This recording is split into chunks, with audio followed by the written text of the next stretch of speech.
नमस्कार, आप देख रहे हैं न्याय 24 और मैं हूं आपके साथ अंकिता शुक्ला।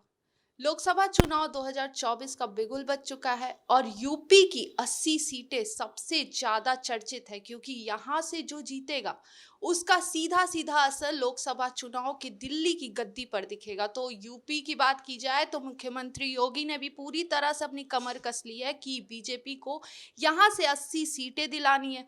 तो इंडिया गठबंधन की बात की जाए तो लगातार वो भी तैयारियों में जुट गई है और कुछ सीटें छोड़ दी जाए तो हर किसी ने अपना उम्मीदवार घोषित कर दिया। तो इस पूरे मुद्दे पर बात करने के लिए हमारे साथ हमारे वरिष्ठ पत्रकार पुनीत मोहन सर मौजूद हैं। तो उन्हीं से बात करते हैं कि इस चुनाव को लेकर वो क्या कुछ जनता को बताना चाहते हैं और वो ये भी बताएंगे कि कैसे यूपी का जो 80 सीट है उसको लेकर सारी पार्टियां कैसे तैयारियां कर रही हैं। आइए उन्हीं से कुछ बातें करते हैं इस पूरे लोकसभा चुनाव के बारे में। सर, सबसे पहले तो ये मैं पूछना चाहती हूँ कि यूपी अगर बात की जाए तो सबसे पहले ये क्वेश्चन आता है कि जीरो टॉलरेंस की जो नीति है उसको लेकर विपक्ष हमेशा मुख्यमंत्री योगी को घेरता हुआ नजर आ रहा है। चाहे सदन की बात की जाए या फिर संसद की बात की जाए तो हमेशा यूपी का जो अपराध का लेवल है वो ग्राफ बढ़ता ही रहता है, उसको लेकर घेरते हुए रहते हैं। तो उसका क्या असर जीरो टॉलरेंस का इस बार के लोकसभा चुनाव में दिखेगा? देखिए, योगी सरकार की जो ज़ीरो टॉलरेंस की नीति है, 7 साल के कामों में आपने देखा होगा कि भ्रष्टाचार पर काफ़ी लगाम लगी है। इसके अलावा कानून व्यवस्था की बात अगर विपक्ष सदन में करता है, मुद्दों को उठाता है, तो कहीं 1-2 मुद्दे ऐसे होते हैं, लेकिन आपने एक्शन भी देखा होगा। अभी आपने बदायूं की भी घटना देखी, जिसमें 2 बच्चों को अ एक व्यक्ति ने उनको बेरहमी से मार दिया था और उसके बाद उसमें एक व्यक्ति का एनकाउंटर हुआ, दूसरे की तलाश है या पुलिस ने उसको अरेस्ट कर लिया है। यानी कि योगी सरकार का जो फ़ॉर्मूला है, अपराधियों पर लगाम लगाने का, वो त्वरित एक्शन लेते हैं। अन्य राज्यों में तो इससे बड़े अपराध होते हैं। अन्य राज्यों में तो कई अपराधों पर सवाल तक नहीं सरकार खड़ी करती या कोई एक्शन नहीं लेती। बंगाल की घटना भी आपने देखी होगी, बंगाल में महिलाओं के ऊपर कितने अपराध हुए, लेकिन वहाँ की जो मुख्यमंत्री हो, वो साइलेंट हो गई। तो कानून व्यवस्था की बात, विपक्ष अपना रोल अदा करता है, विपक्ष सवाल खड़े करता है, लेकिन कानून व्यवस्था में काफ़ी सुधार आया और ये बात हर धर्म का व्यक्ति आपसे कहेगा। ये मैं आपको प्रैक्टिकली बता रहा हूँ कि हर धर्म का व्यक्ति, चाहे वो हिंदू हो, चाहे वो मुस्लिम हो, चाहे सिख हो, चाहे ईसाई हो, आपसे ये बात कहेगा कि कानून व्यवस्था में सुधार हुआ है। उत्तर प्रदेश से गुंडा तंत्र समाप्त हुआ है, बड़े-बड़े गुंडे जेल गए हैं। और आपने पूछा कि इसका इफ़ेक्ट क्या दिखाई देगा लोकसभा चुनाव पर? जी, बिल्कुल दिखाई देगा। योगी सरकार की अपराधियों के प्रति और गुंडों के प्रति जो कार्रवाई है, चाहे वो बुलडोज़र की कार्रवाई हो, चाहे वो त्वरित एक्शन लेने की कार्रवाई हो, इसका असर 2024 के लोकसभा चुनाव में दिखाई देगा।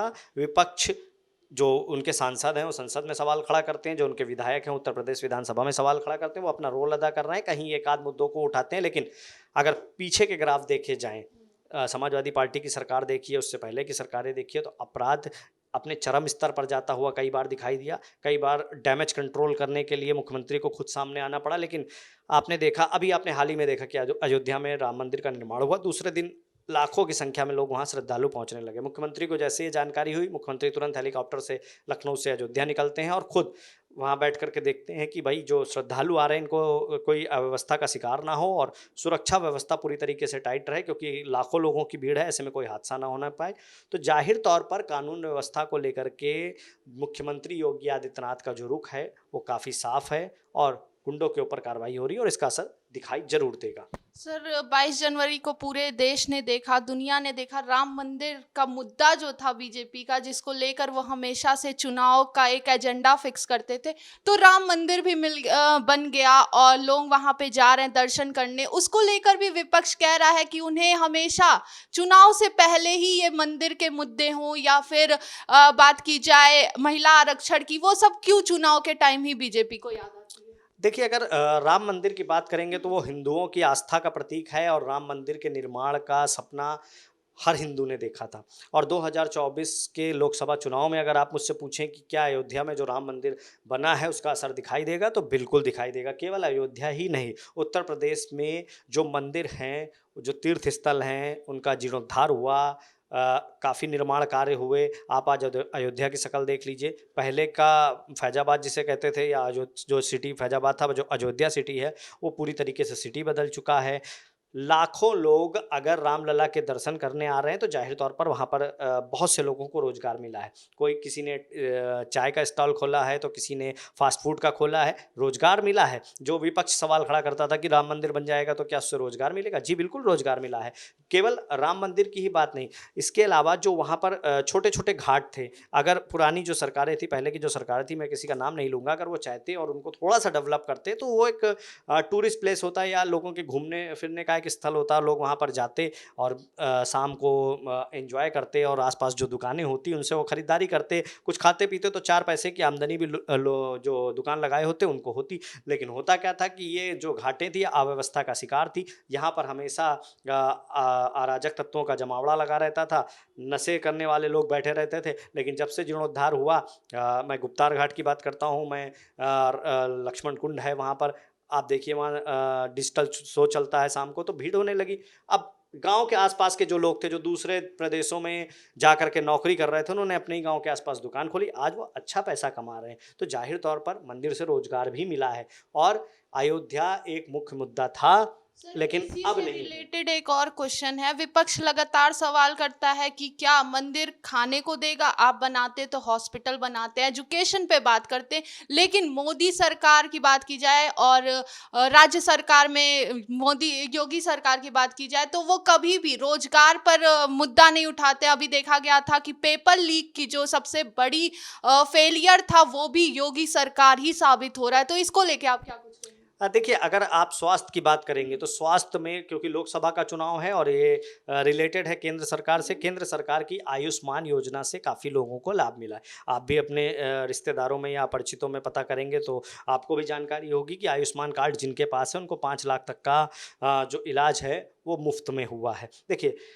अगर बीजेपी सरकार या बीजेपी की सीटें ज़्यादा आती हैं और मोदी सरकार रिपीट करती है तो उसका एक मुख्य कारण ये होगा कि जो लाभार्थी योजनाओं का पैसा है वो लोगों के खाते में सीधे पहुंच रहा है। ये सबसे बड़ा पॉइंट है, चाहे वो 200 हो, 500 हो, 1000 हो, 2000 हो, 6000 हो, इससे मतलब नहीं है, लेकिन पैसा डायरेक्ट पहुंच रहा है। अब ऐसे में 5 लाख रुपए तक की मदद जिसको इलाज में मिल रही है, आप अगर इसका डेटा निकलवाएंगे तो शायद सारे धर्मों के लोग निकलेंगे जिनका आयुष्मान कार्ड बना है और लोगों को इलाज भी मिल रहा है। तो जाहिर तौर पर लोग इन सब योजनाओं को देख करके वोट करेंगे, उनका विचार रहेगा। हाँ, विपक्ष एक बार स्वास्थ्य सेवाओं पर बड़े सवाल खड़े करता है। ठीक है, यूपी में अभी स्वास्थ्य सेवा काफ़ी डेवलप होनी है और धीरे धीरे डेवलप हो रही है, लेकिन सबसे बड़ी बात यह है कि अगर 5 लाख 7 लाख तक की जो योजनाएं का लाभ लोगों को मिल रहा है तो जाहिर तौर पर उनको इलाज में मदद मिल रही है। तो सेंट्रल गवर्नमेंट के लिए ये प्लस पॉइंट है। 6,000 रुपये आपने किसान निधि के तहत किसानों के खाते में देखे होंगे। बात मात्र 2,000 6,000 की नहीं है, बात राशन की नहीं है,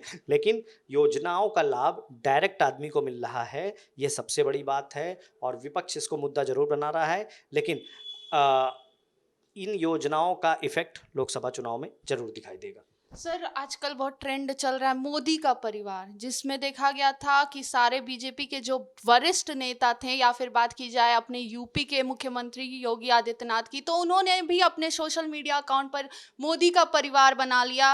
पिछले चुनाव में देखा गया था कि चौकीदार चोर है, विपक्ष ने कहा था, जिसको बीजेपी ने एक बड़ा हथियार बना लिया था और लगातार सोशल मीडिया पर ये ट्रेंड भी किया था। तो इस बार भी देखा गया है कि मोदी का परिवार जो हैशटैग चल रहा है वो अभी तक चल रहा है, जिसको लेकर अमित शाह की बात की जाए, राजनाथ सिंह की बात की जाए, मुख्यमंत्री योगी आदित्यनाथ की बात की जाए, तो वो सभी ने अपने नाम के आगे मोदी का परिवार जोड़ लिया। तो इसका भी फायदा मिलेगा?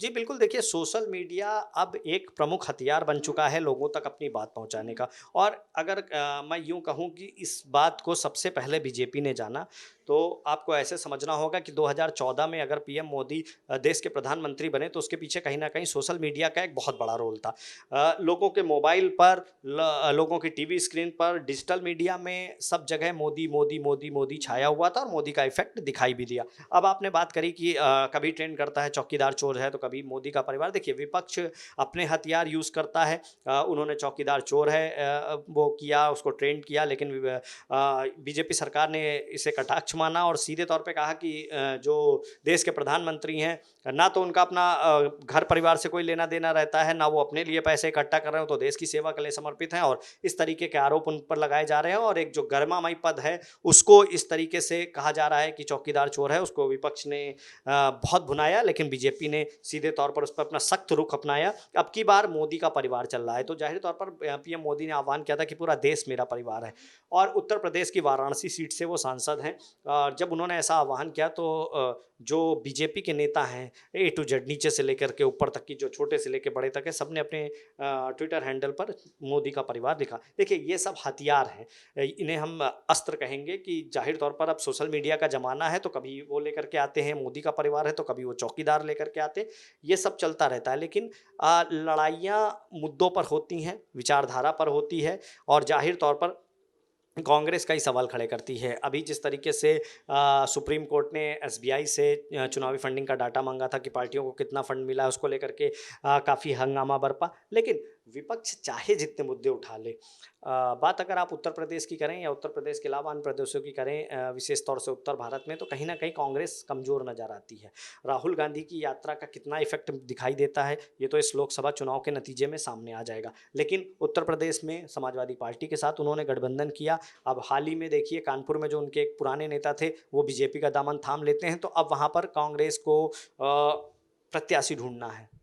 कानपुर से एक ऐसा शहर जहाँ से केंद्रीय मंत्री तक रहे उनके सांसद, लेकिन अब उनको वहाँ अपना प्रत्याशी ढूंढना है, तो जाहिर तौर पर कांग्रेस को पहले ज़मीनी हकीकत स्वीकारनी होगी, लोगों के बीच जाना होगा, समझाना होगा कि योगी मोदी की जो भी जिस भी योजना पर वो सवाल खड़े करते हैं, लोगों तक वो सवाल पहुंचाने होंगे, तब जा कर के कहीं ना कहीं जो वोट हैं वो कन्वर्ट होंगे कांग्रेस की तरफ। लेकिन हाल फिलहाल की बात करें तो मुकाबला केवल दो पार्टियों के बीच मजबूत देखा जा रहा है। हालांकि इंडिया गठबंधन हो चुका है, इसलिए समाजवादी पार्टी और अन्य तमाम पार्टियां एक साथ है, और एक तरफ एनडीए गठबंधन है।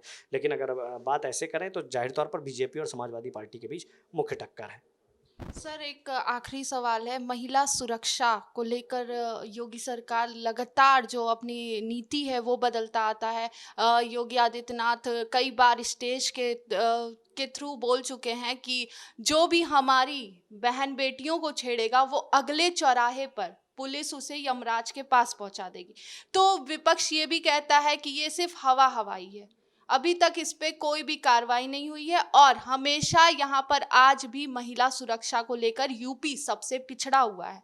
तो इसको लेकर आप क्या कुछ कहेंगे? देखिए इस प्रश्न का उत्तर किसी भी बीजेपी के नेता से मत पूछिए, किसी भी विपक्ष के नेता से मत पूछिए, आप स्वयं जनता के बीच जाइए, महिलाओं से पूछिए क्या महिला सुरक्षा को लेकर के कानून सख्त नहीं हुआ। मैं ये नहीं कहता हूँ कि महिलाओं के प्रति जो अपराध थे वो पूरी तरीके से रुक गए, लेकिन कानून सख्त हुआ है। और अगर मुख्यमंत्री मंच से ये कहते हैं कि जो हमारी बहन बेटियों को छोड़ेगा, जो हमारी बहन बेटियों के साथ छेड़छाड़ करेगा, अगले चौराहे पर यमराज उनका इंतजार करे, तो क्या गलत कह रहे हैं? तो क्या करना चाहिए ऐसे लोगों के साथ में जो राह चलती महिलाओं के साथ में अभद्रता करते हैं? महिलाओं के रेप केसेस में कमी आई, महिलाओं के साथ ईव टीजिंग में कमी आई, छेड़छाड़ के जो मुद्दे होते थे, आपने देखा होगा कि छेड़छाड़ जैसी छोटी घटना बाद में वो लड़ाई बन जाती थी और कई लोगों का मर्डर तक हुआ। ऐसी घटनाएं अब आपको सुनने को नहीं मिलेगी।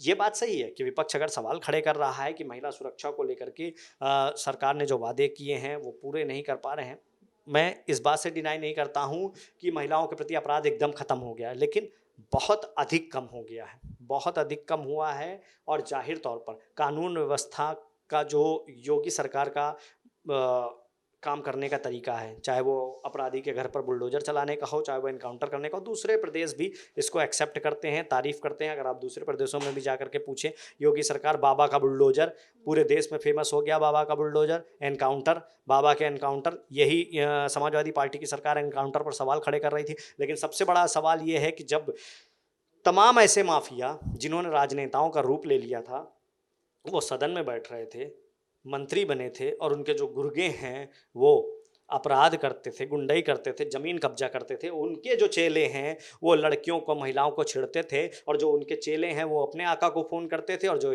राजनेताओं के अपराधी से जो राजनेता बने थे उनके गुर्गे उनको फ़ोन करते थे, सारा मामला सेटल हो जाता था। लेकिन अब ऐसा नहीं है। एक जो अपराधी और राजनीति का एक गठबंधन था, इसे समाप्त किया तो सिर्फ एक व्यक्ति ने, योगी आदित्यनाथ ने, मुख्यमंत्री योगी आदित्यनाथ ने, और जाहिर तौर पर इस बात को समझना होगा कि जब ये कॉकस टूटा है, अपराधी और राजनेता का जो कॉकस था, ये जब टूटा है तो अपराध में कमी आई है। आज की डेट में कोई भी राजनेता कभी किसी अपराधी के लिए किसी थाने पर फोन नहीं करता। पहले तो खुलेआम पैरवी होती थी, भाई फला को आपने पकड़ा है, छोड़ दीजिए, मेरा आदमी। अब आपको ऐसा कहीं सुनाई देता है? नहीं सुनाई देता। ये कॉकस टूटना बहुत जरूरी था, इससे अपराधियों की हिम्मत बढ़ती थी। देखिए, राजनेता जो अपराधी से राजनेता बना वो सबसे बड़ा, उसके नीचे उसके गुर्गे, उसके नीचे उसके गुर्गे, बहुत लंबी चेन होती थी। तो जो जिस लेवल पे था उस लेवल पे अपराध कर रहा था। जो उसके नीचे थे वो बड़ी बड़ी जमीनें कब्जा कर रहे थे, किसी भी व्यापारी को जाकर डराते धमकाते थे, या तो कम दाम में जमीन खरीद लेते थे, किसी किसान से जमीन खरीद लेते थे, या घपले कर लेते थे, घोटाला कर देते थे। कई ऐसी कंपनियां रही जिन्होंने जमीन बेचने के नाम पे घोटाला किया। उसके नीचे के गुर्गे अपराध करते थे, पैसे लेकर के हत्याएं कराना उनका काम हो गया। तो उसके नीचे के गुर्गे चेन स्नैचिंग कर रहे थे, महिलाओं के साथ छेड़छाड़ कर रहे थे, और ये फ़ोन कॉल एक के बाद एक फ़ोन कॉल होती थी ऊपर तक, और मामला थाने पे इतना दबाव पड़ता था, एसपी पे इतना दबाव पड़ता था कि भाई वहाँ से फ़ोन आ रहा है, अब आपको इसको क्लोज करना पड़ेगा, इनको छोड़ना पड़ेगा। आज ऐसा नहीं है। अगर ये काम किसी ने किया तो ये योगी आदित्यनाथ ने किया। उन्होंने राजनीति और अपराध का जो एक कॉकस था उसको तोड़ा। राजनेता अब किसी अपराधी की पैरवी के लिए कभी भी किसी थाने पर फ़ोन नहीं करते नजर आएंगे आपको। सर, एक आखिरी सवाल है मेरा। आपने देखा होगा अभी हाल ही में पीलीभीत की बात की जाए, कैसरगंज की बात की जाए, सुल्तानपुर की बात की जाए, और रायबरेली की सीट होल्ड करके बीजेपी रखी है। तो क्या मेनका गांधी और वरुण गांधी में से कहा जा रहा है कि किसी एक को ही टिकट मिलेगा? तो वरुण गांधी क्या अपने भाई गांधी परिवार के साथ जुड़ जाएंगे अगर उनको टिकट नहीं मिलता है तो? और बृजभूषण शरण सिंह, जो कि हमेशा से कैसरगंज की एक बहुत बड़ी हस्ती माने जाते हैं, वो भी अगर बीजेपी उन्हें टिकट नहीं देता है तो क्या वो सपा का दामन थाम लेंगे? देखिए, कैसरगंज से बृजभूषण शरण सिंह का टिकट तय है। बृजभूषण शरण सिंह एक क्षत्रियों के बड़े नेता हैं, और अगर उनका टिकट बीजेपी काटेगी तो इसका असर साफ तौर पे जो उधर की सीटें हैं लोकसभा की 4, 5, 6 सीटों पर आसानी से दिखाई देगा। एक दबदबा है, वो कहते हैं ना बृजभूषण शरण सिंह की दबदबा कायम है, तो दबदबा उन्होंने बनाया और वो दबदबा उनका कायम है। तो जाहिर तौर पर बीजेपी ये गलती नहीं करेगी। बात आपने वरुण गांधी की करी, पीलीभीत से उनके जो प्रतिनिधि हैं उन्होंने शायद पर्चा भी खरीदा है, लेकिन जिस तरीके से आपने देखा, चाहे वो विवादित बयान देने वाले सांसद थे, अपनी ही पार्टी के खिलाफ विवादित बयान कभी कभार दे देते थे, उनको बीजेपी ने टिकट रिपीट किया। सबसे बड़ी बात, अयोध्या से तमाम चर्चाएं चल रही थी कि नरेंद्र मोदी जी अब की बार अयोध्या से चुनाव लड़ेंगे, या अमित शाह लड़ेंगे, या कोई बड़ा फिल्मी सितारा यहाँ से चुनाव लड़ेगा, लेकिन लल्लू सिंह पर पुनः दांव बीजेपी ने खेला है। तो जाहिर तौर पर बीजेपी ने टिकट ज़्यादातर रिपीट किए हैं, और अगर रिपीट करने की बात आती है तो इन सीटों पर भी मंथन पूरी तरीके से हो चुका है, और 80 to 90% रिपीट होने की पूरी संभावनाएं हैं। ऐसा कोई भी कदम बीजेपी नहीं उठाना चाहती जिससे उसे लोकसभा चुनाव में हार का सामना करना पड़े या कम सीटें आएँ, ऐसा सामना करना पड़े। इसलिए बीजेपी ऐसी कोई गलती नहीं करेगी। देखिए, अगर किसी सांसद के मन में कोई बात है तो जाहिर तौर पर उसने ऐसी बयानबाजी करी है, बीजेपी में हो सकता है बाद में उनसे बातचीत भी हुई हो जाहिर तौर पर, लेकिन बीजेपी टिकट किसी का नहीं काटेगी। जहां तक मेरा मानना है कि एक बार फिर वरुण गांधी को टिकट रिपीट होगा, क्योंकि मेनका गांधी को टिकट रिपीट हुआ है। तो जाहिर तौर पर अब वरुण राहुल के साथ जाएंगे या नहीं जाएंगे, इस प्रश्न का उत्तर तभी मिलेगा जब पीलीभीत का टिकट क्लियर हो जाएगा। तो हमारे साथ बात करने को मौजूद थे, आपने भी देखा, वरिष्ठ पत्रकार पुनीत मोहन सर। तो उन्होंने बताया कि कैसे बीजेपी क्या कुछ रणनीति लेकर इस बार का चुनाव लड़ रही है। तो वो भी देखने वाली बात होगी कि 4 जून को सबको पता ही चल जाएगा कि क्या केंद्र में एक बार फिर से मोदी सरकार अपने 3.0 के साथ वापस आता है, और यूपी की जो बीजेपी का कहना है कि अब की बार 80 पार यूपी से जाएगा, वो भी देखेंगे। और विपक्ष का लगातार कहना है कि यूपी से आए थे, यूपी से ही जाएंगे। तो वो सब आप देखेंगे 4 जून को, और वो सब भी आपको दिखाएंगे सिर्फ और सिर्फ न्याय 24 न्यूज़ के साथ। धन्यवाद।